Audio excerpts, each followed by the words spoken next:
কি বলে নিজেকে আল্লাহর কাছে সঁপে দিতে হয়? হাসবুনাল্লাহ। চরম বিপদে দেয়ালে পিঠ থেকে গেছে, তখন লা ইলাহা ইল্লা আনতা সুবহানাকা ইন্নী কুনতু মিনাজ জালিমিন।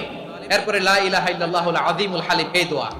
আকস্মিক বিপদ, হঠাৎ যেন কোনো বিপদ আমাকে পেয়ে না বসে, এটার জন্য বিসমিল্লাহিল্লাযী লা ইয়াদুররু মা ইসমিহি শাইউন ফিল আরদি ওয়ালা ফিস সামাই ওয়া হুয়াস সামিউল আলীম। সকালে 3 বার, রাতে 3 বার। আর মারাত্মক tension, hyper tension, anxiety, depression থেকে বাঁচার জন্য 2 দোয়া, ইয়া হাইয়্যু ইয়া কাইয়্যুম, ইয়া হাইয়্যু ইয়া কাইয়্যুম। মনে থাকবে? আর আল্লাহুম্মা ইন্নী আবদুক, এই দোয়া। ঋণ থেকে বাঁচার জন্য 2 দোয়া, আল্লাহুম্মা ইন্নী আউযু বিকা মিনাল হাম্মি ওয়াল হাযান, এটা। আর আল্লাহুম্মা কফিনি বিহালালিকা আন হারামিকা ওয়া আগনিনি বিফাদলিকা আম্মান সিওয়াক।